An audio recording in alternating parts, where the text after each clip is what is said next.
Bonsoir et merci de rejoindre cette formation Chemin de réussite durable, chapitre 4. Faire le suivi des prospects. Introduction. Dans le marketing de réseau, il est dit que la fortune est dans le suivi. Tu as sélectionné un candidat à qui tu veux offrir de vivre pleinement sa vie, en bonne santé, et s'il veut aller plus loin, faire l'expérience de la réussite au sens qu'il lui donne. Tu l'as invité et tu lui as permis de prendre connaissance du contenu de ton livre, ta vidéo, ton enregistrement audio, ton site internet ou simplement d'écouter ton histoire. Jusqu'ici, tu as rassemblé du bois et le nécessaire pour allumer un feu en lui. L'étape suivante, c'est d'entretenir le feu suffisamment longtemps pour qu'il puisse continuer à brûler tout seul. Faire le suivi, c'est attiser le feu et le nourrir adéquatement. C'est quelque chose de prévu qui allume donc un feu pour le laisser s'éteindre. En tout cas, pas toi. Voici 4 concepts qui te permettront de faire un suivi de qualité. Concept 1. Le suivi, c'est faire ce que tu as dit que tu allais faire. Le marketing de réseau est rempli de gens qui sont motivés un moment, puis ensuite ne mènent pas les actions qui suivent. Gère ton business avec un agenda physique ou électronique. Sois la personne qui fait ce qu'il a prévu de faire. Les gens respectent cela. Également, les gens respectent la personne qui accorde de la valeur à leur temps. Concept 2. La seule raison de faire une présentation, c'est de programmer une autre. La seule raison de faire un entretien, une exposition, c'est de programmer une autre. Si tu fais une présentation en programmant la prochaine, si tu finis plutôt une présentation en programmant la prochaine, le prospect pourra éventuellement être édifié, prendre une décision éclairée sur l'offre. Tu as suivi les étapes et envoyé l'outil tiers et tu dois vérifier si le candidat a déjà suivi la vidéo ou écouté l'audio. S'il dit non, je n'ai pas pu suivre, il est important de ne pas montrer ta déception. Ta réponse doit être « c'est d'accord, je comprends que la vie peut nous submerger parfois. On peut être chargé. Quand pourras-tu le faire de façon sûre, très sûre ?» Une autre fois, il n'a pas encore suivi. Contente-toi de répéter le processus jusqu'à ce qu'il le fasse. Et quand il a fini par le faire, voici la meilleure question à poser. Qu'as-tu le plus aimé? S'il dit les produits, alors ta prochaine présentation sera relative aux produits. Remarque, le but étant de passer par l'étape de client convaincu avant d'aller au business, c'est sur les produits que la présentation est d'abord axée. S'il dit que c'est la liberté financière,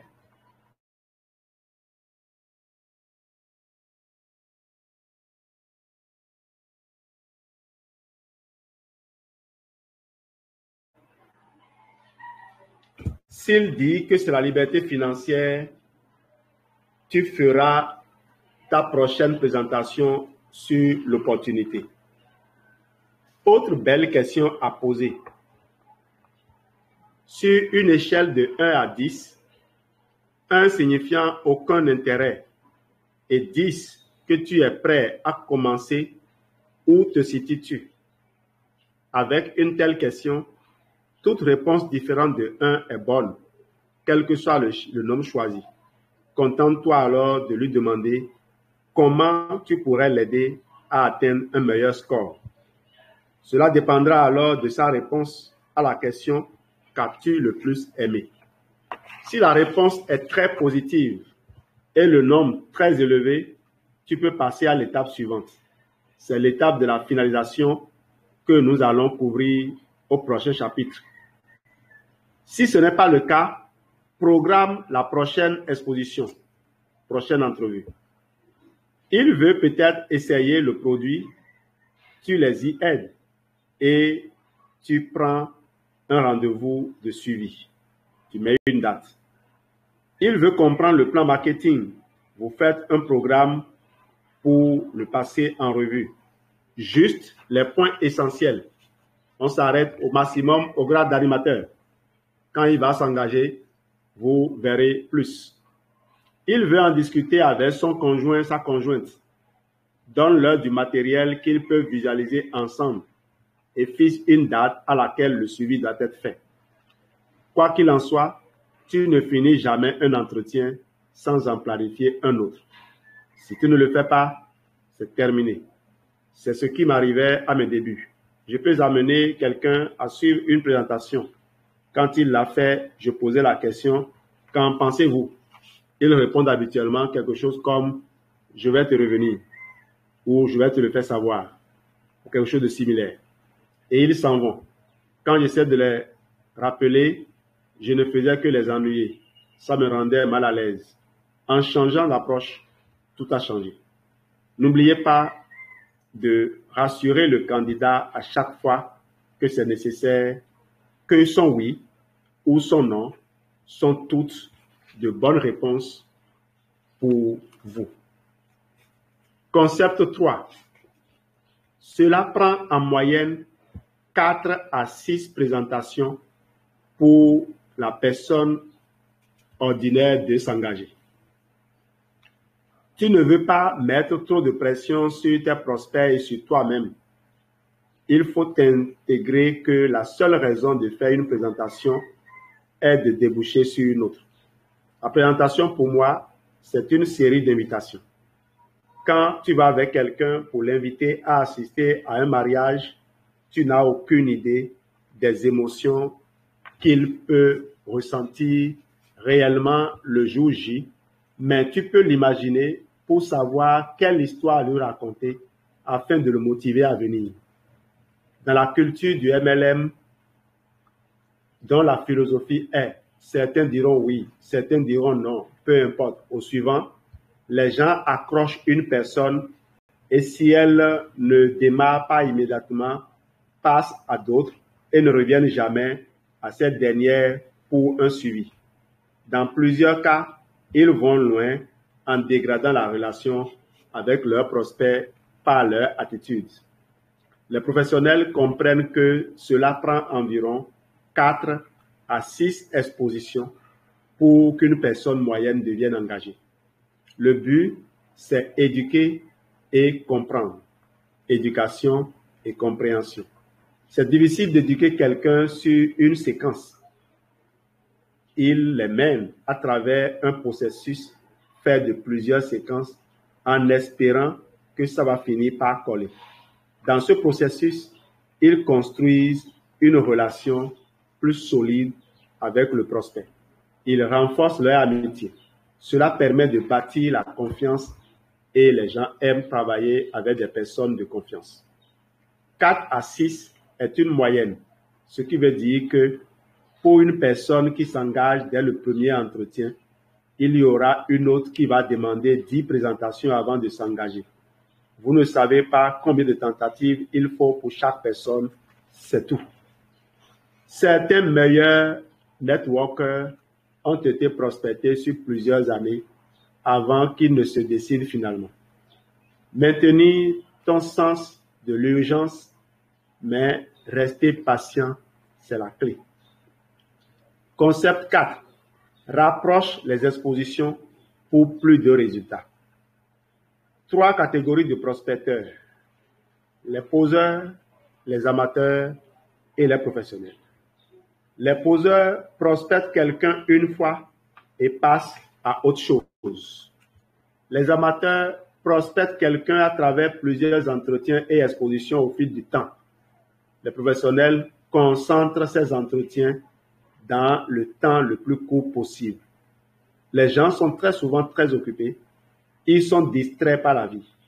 Quand vous voulez leur montrer quelque chose de nouveau, il est important d'accrocher leur intérêt le plus rapidement possible et en étant très précis. Si tu y vas lentement, tu pourrais commencer par leur faire visualiser une vidéo. Quelques semaines plus tard, leur faire participer à un appel à 3. Un mois après, leur faire suivre un webinaire.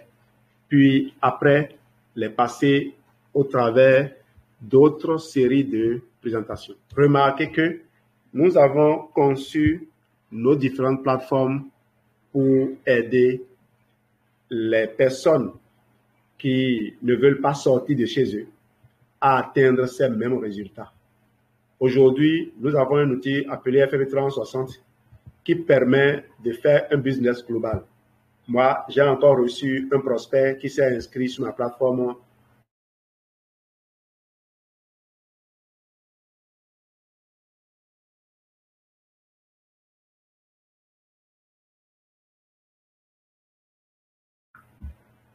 Donc, je disais que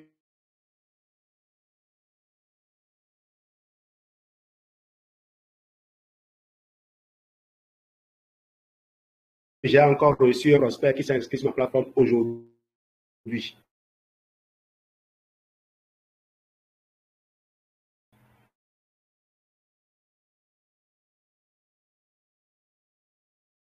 C'est vrai que tout... Voilà, on y est finalement. FFP 360 vous permet de recruter et de montrer votre business à des gens de par le monde. Les pages de renvoi, ce sont comme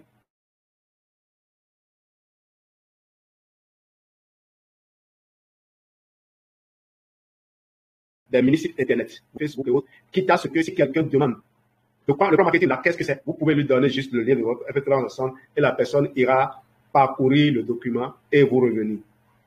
Nous avons les plateformes Telegram qui nous permettent de nous retrouver et de vivre voix ce qui est promis là-bas sur les pages. L'avantage de FFP 360, c'est que les professionnels du web, les gens un peu cultivés, savent reconnaître les sites qui sont sécurisés et ceux qui ne le sont pas. Quand on voit FFP 360, déjà par l'adresse, par le design et tout, on est convaincu. Quand on va sur les sites d'achat, si vous n'êtes pas webmaster, vous ne pouvez pas sécuriser vos moyens d'achat. Parfois, vous avez configuré un moyen d'achat qui ne fonctionne pas parce que le fournisseur n'est pas aussi fiable que ça. Donc, les gens qui ont essayé de construire quelque chose par eux-mêmes savent bien de quoi je parle. Donc, venir utiliser FFP 360 et l'utiliser comme outil permet d'ouvrir l'esprit aux gens pour comprendre que Forever, ce n'est pas du e-commerce comme nos jeunes l'entendaient. Sinon, avant, quand tu dis aux gens, il y a ceci de dire non, moi-même je fais du e-commerce. Ce n'est pas pareil. Je crois qu'ils ont pris le temps de s'en rendre compte. Avec les arnaques en ligne également, les gens ont appris à se méfier. Mais en même temps, ils ont appris à discerner les mauvais des bons. On a partagé French Tool ici. Des gens continuent de faire des contacts avec French Tool. Moi, j'ai vu partager la dernière fois l'expérience d'un groupe que j'ai créé dans lequel j'ai pu avoir le contact d'un chef service, d'un responsable d'une structure. Donc, les gens auront toujours peur, mais vous rencontrerez des gens qui ont appris à faire confiance. Simon Béatrice a fait des partages sur comment elle a pu se retrouver deuxième meilleure recruteuse de la zone Cameroun. Elle a partagé ses expériences. Elle a dit comment elle obtient des contacts sur Facebook.